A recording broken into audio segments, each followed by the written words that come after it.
주님께서 여러분과 함께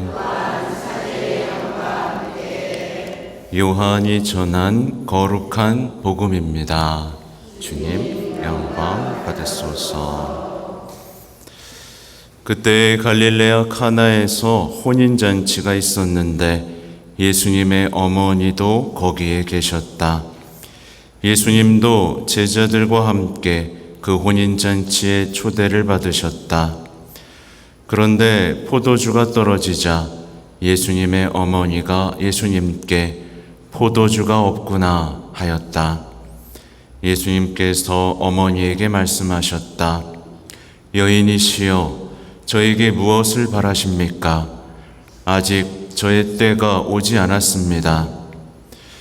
그분의 어머니는 일꾼들에게 무엇이든지 그가 시키는 대로 하여라 하고 말하였다. 거기에는 유다인들의 정결례에 쓰는 돌로 된 물독 6개가 놓여 있었는데 모두 두세 동이들이었다. 예수님께서 일꾼들에게 물독에 물을 채워라 하고 말씀하셨다.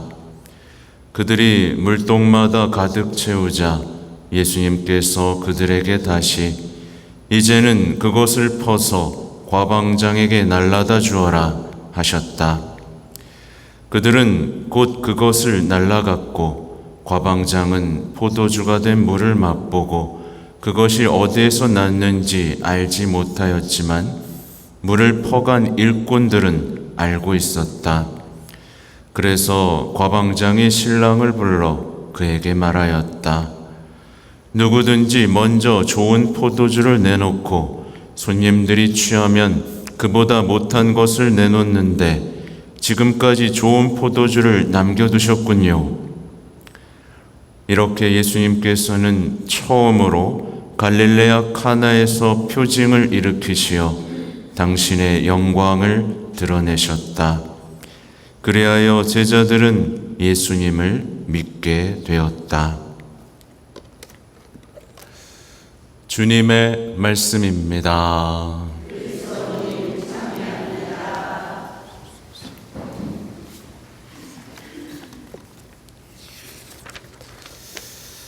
찬미 예수님. 네, 먼저 여러분을 축하드리면서 강론을 시작하려고 합니다. 뭘 축하하느냐? 뭘 축하할까요? 여러분은 그리스도와 하나 되는 여정을 시작한 축복받은 사람들이라는 겁니다. 네, 축하할 일이죠? 별론 것 같아요. 혼인잔치 때문에 말씀드리는 거예요. 우리는 예수님과의 혼인, 예수님과 하나 되는 영적인 여정을 세례로부터 시작했습니다. 그러니 당연히 그 여정은 축복인 거죠. 그렇죠? 우리 서로를 위해 박수를 한번 쳐야 됩니다.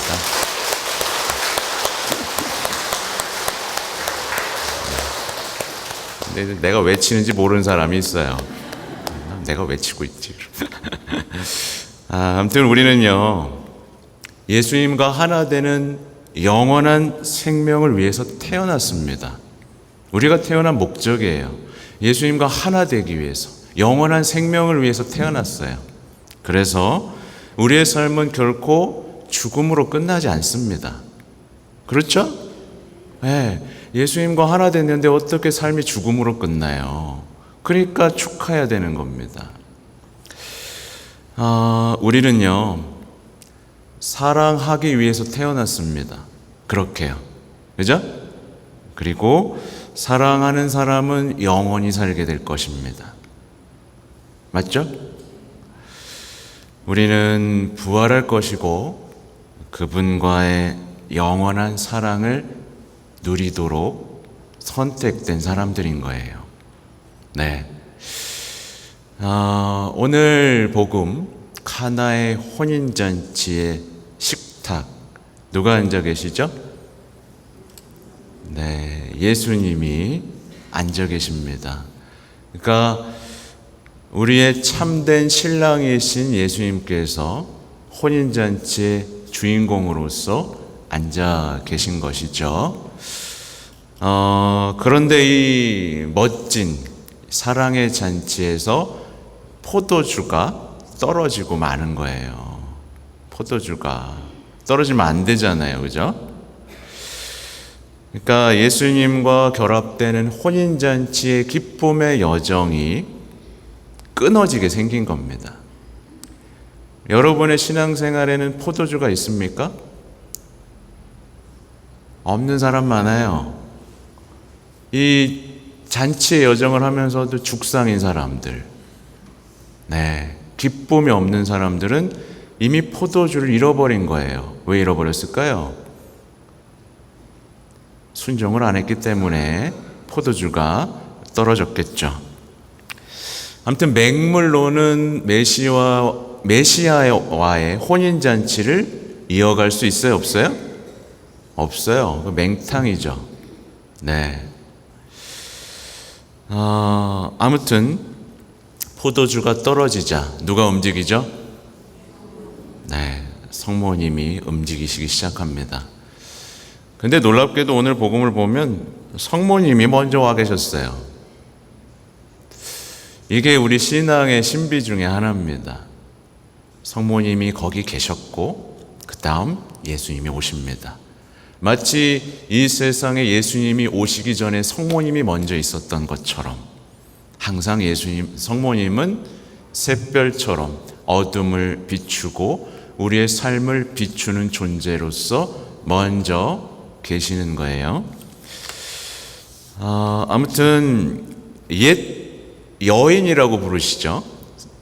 그러니까 여인 누구겠어요?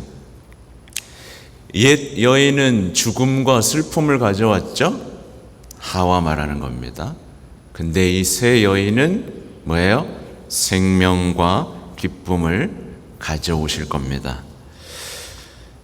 성모님께서는요, 무엇이든 그가 시키는 대로 하여라 라고 말씀을 하시죠. 뭐 크게 말하지 않습니다. 예수님과 막 다투고 뭐 하지 않습니다. 그가 시키는 대로 하여라. 그러니까 어떻게 돼요? 예수님이 움직이십니다. 예수님께서 마치 성모님께 순종하는 듯한 모습을 보여주시죠.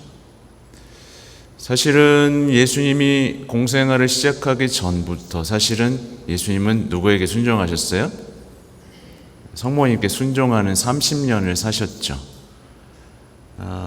성모님께 순종할 수밖에 없던 이유는 죄로 물들지 않았기 때문에, 하나님의 뜻과 일치했기 때문에 그런 것이죠. 그죠? 아무튼 오늘의 복음에서는 우리 신앙인들이 성모님을 바라볼 때 성모님의 역할과 능력이 무엇인지가 확실하게 드러나고 있어요. 그러니까 모든 그리스도인들은요, 성모님께 먼저 속해 있어야 됩니다. 성모님께. 그래서 보면 일꾼들에게 그러잖아요. 무엇이든지 그가 시키는 대로 하여라. 이 일꾼들은 이미 어머니에게 순종하는 사람들이었던 거예요. 어머니에게 순종하니까 누구에게도 순종할 수 있어요? 예수님에게도 순종할 수 있는 사람으로 거듭나는 거죠. 불평하지 않습니다. 그죠? 말도 안 되는 것을 시키는데도 불평하지 않고 순종할 수 있는 이 힘은 어머니에 대한 순종으로부터 나오고 있어요. 그러니까 여러분 예수님 사랑하고 싶죠? 예수님께 영광 드리고 싶죠? 그러면 성모님의 일꾼으로 먼저 순종할 자세가 되어 있어야 됩니다.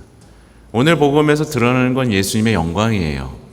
근데 누가 영광을 드리고 있어요? 성모님을 믿고 순종했던 사람들을 통해서 드러나고 있습니다. 아무튼 일꾼들은 성모님에 대한 순종에서 예수님에 대한 순종으로 나아가고 있는데요. 그러니까 우리가 기억해야 될 게 있어요. 여기 뭐 원당동에선 제가 귀에 못이 박히도록 말씀드리고 있는 내용인데, 우리가 성모님을 사랑하고 공경한다는 뜻, 이 뜻은 뭐냐면, 그러니까 입으로만 하는 게 아닙니다. 입으로만 사랑한다 고백하고 입으로만 공경한다 라고 하는 게 아니에요. 그게 삶으로 드러나야 됩니다. 그러니까 우리가 성모님을 하늘의 여왕이라고 고백하죠. 그리고 우리가 힘들 때마다 성모님께 보호를 청하죠. 은총을 청하죠. 그렇죠? 네. 또 성모님을 우리의 생명, 기쁨, 희망이라고 부르죠. 네. 왜 그래요?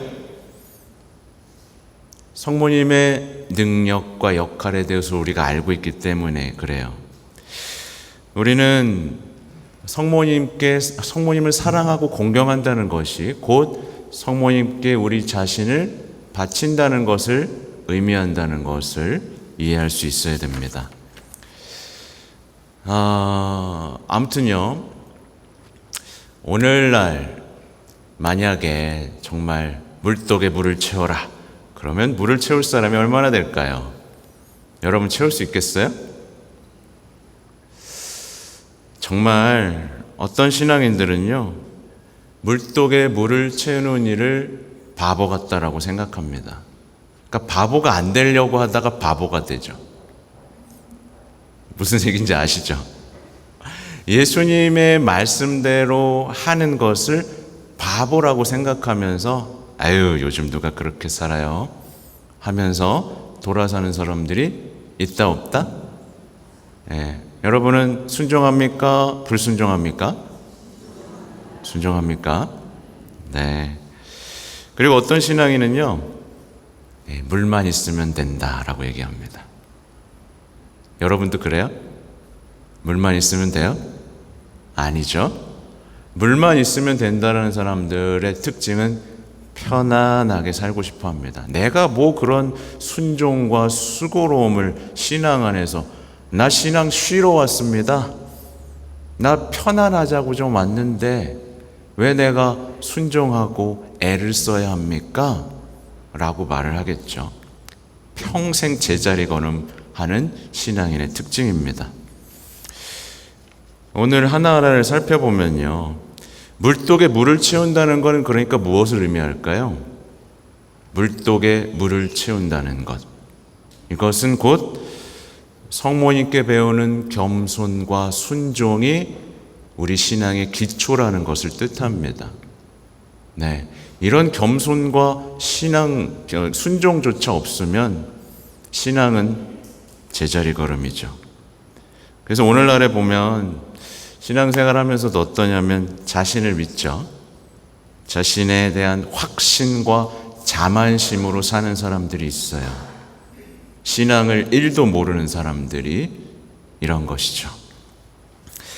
그러면 물독에서 물을 깃는 것은 무엇을 뜻할까요? 자, 이렇게 말하잖아요. 자, 이제 그것을 퍼서 과방장에게 날라다 주어라. 여러분 하실 수 있겠어요? 네, 물인데 그걸 갖다 주랍니다. 언제 변할지 아무도 몰라요. 근데 하랍니다. 그러니까 물독에서 물을 깃는다는 것은 무엇을 의미하냐면 은총을 체험하기 위해서 말씀에 의지하는 것, 성사에 의지하는 것을 뜻합니다. 그러니까 여러분 기적 체험 자주 합니까? 안 하는 것 같아요. 물독에서 물을 기른 사람만이 기적을 체험했죠. 네. 그러면서 믿음에 믿음을 더했죠. 그죠? 여기서 진짜 중요한 내용이 뭐냐면 물이 포도주로 변합니다. 네, 이게 뭘 의미할까요? 원래는 보세요. 정결례에 쓰는 돌로 된 물독이었죠. 그러니까 사람들은 이 정결례를 위해 써있던 물독에서 뭘 했어요? 손을 씻었어요. 이 물로 손을 씻었습니다. 근데 이제 뭐가 됐어요? 그게 포도주가 됐죠. 그러니까 이 말은 뭐냐면 모세 율법이 뭘로 대체되는 거예요? 예수님이 마련하신 성사로 대체된다는 겁니다. 씻었어야 됐는데, 지켰어야 됐는데 어떻게 되는 거예요? 이게 화해 성사로 대체된다는 뜻이에요. 뭔지 아시겠죠? 네. 그래서 사실은 예전에 이스라엘 사람들은 항상 이제 손 씻고 밥 먹고 막 그랬죠? 네. 그러면 여러분은 이제 어디서 씻어야 돼요? 저기서 씻어야 되는 겁니다. 뭔지 아시겠어요? 네. 그러니까 물에서 포도주로 변했다는 것은 이렇게 율법이 성사로 대체되는 모습들을 보여주고, 이제 전에는 물로 생존했잖아요. 물 먹고 이제 생존하는 거였습니다. 근데 이제는 뭐예요? 성사를 통한 풍요로운 삶이 약속됐다는 뜻이에요. 여러분 성사를 누리고 있습니까? 성사 누려요? 누려요? 네? 고해성사 누려요?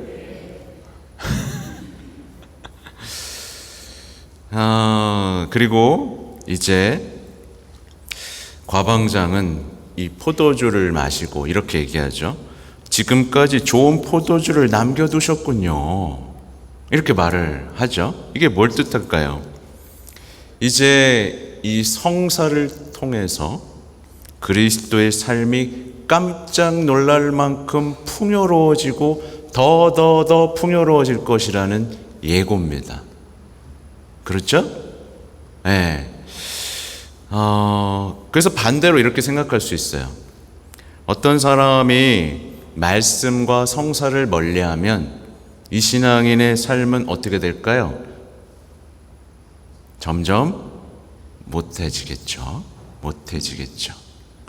그래서 생각해 보세요. 실제로 세례 성사의 은총 속에서 아주 충만한 삶을 보통은 시작하죠? 그죠? 근데 뭘 멀리해요 이제? 말씀을 멀리하고 고해 성사를 멀리하고 여러 성사를 멀리합니다. 그러니까 신앙생활이 뭐가 돼요? 맹물이 되는 겁니다. 맹물 같은 신앙생활. 예. 성사가 얼마나 중요한지 오늘 복음을 통해서 얘기해 주고 계시는 거예요. 그러니까 예수님은 언제나 어떻게 하신다? 성사를 통해서 더 풍요롭게 해주시고, 우리가 신앙생활을 말씀과 성사에 의지하면 할수록 더 좋은 포도주를 우리에게 주신다는 뜻입니다. 더 풍요롭게 하신다는 뜻이에요. 근데 세상은 반대죠. 내가 좋은 거 줄게 라고 말을 하고 좋은 걸 실제로 주기도 해요. 그 다음부터 뭐 줘요? 점점 나쁜 걸 줍니다. 예, 완전히 인생을 망치도록 하죠. 후에 어떻게 돼요? 예수님께서는 물을 포도주로 만드셨는데 후에 이 포도주를 뭘로 만들죠? 당신의 피로 변화시키시죠? 이게 뭐예요? 성체성사. 그러니까 성체성사로 우리와 영원히 함께하겠다는 약속을 지키시죠. 그러니까 화해성사, 성체성사, 이 카나의 혼인잔치에서 이제 시작되고 있는 우리와 완전히 하나 되겠다는 그 혼인, 성체성사와의 결합이 여기서 예고되고 시작되고 있잖아요. 얼마나 아름다운 이야기일까요? 그래서 카나의 혼인잔치는 하나의 은총론이자 성사론인 거예요. 어떻게 하면 은총을 받을 수 있고 어떻게 하면 성사 안에서 충만한 삶을 살 수 있는가에 대한 얘기죠. 그래서 신앙의 모든 것을 요약하는 어떤 축제와 같은 복음입니다. 또 하나 이 카나의 혼인잔치가 강조하고 있는 성사가 또 있는데 뭘까요? 너무 쉽지 않았어요? 혼인성사입니다. 그렇죠. 혼인성사. 여러분 혼인성사 누리고 있어요? 말이 또 작아지는군요. 그러니까 그리스도인들이 성체성사만 어설프게 누리고 있어요. 잘 보세요. 세례성사 받고 성체성사까지는 어느 정도 해요. 근데 고해성사도 못 누려, 병자성사도 못 누려, 혼인성사는 짐으로 여기기만 합니다. 혼인성사야말로 내 인생을 가장 거룩하게 만드는 특별한 선물이자 은총이 퍼부어지는 장소인데도 불구하고 혼인성사 완전히 무너지고 있는 거예요. 그래서 악마가 하는 짓이 지금 세상에 다 드러나죠? 악마는 뭘 무너뜨리고 있어요? 가정과 혼인을 무너뜨리고 있고 죄에 대한 감각을 무너뜨리고 있습니다. 그리고 사람들이 성체에서 떠나게 만들고 있죠. 그죠? 네. 잘 보셔야 돼요. 여러분은 과연 성사로서 풍요로워지고 있는가, 누리고 있는가 보셔야 됩니다. 아무튼요, 우리는요, 어떻게 보면 결론입니다. 우리 자신을 믿어서는 안 돼요. 우리 자신을 믿어서는 안 됩니다.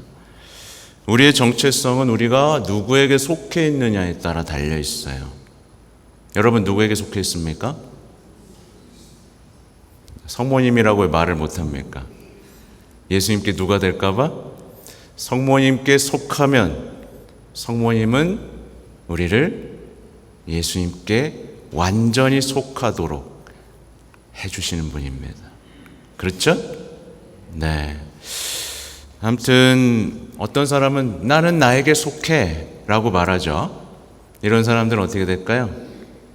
자신을 잃어버리게 됩니다. 나는 나야. 나는 나에게, 난 누구에게도 속하지 않아 라고 말하는 사람들은 대부분 자신을 잃어버리고 삶의 방향을 잃게 되죠.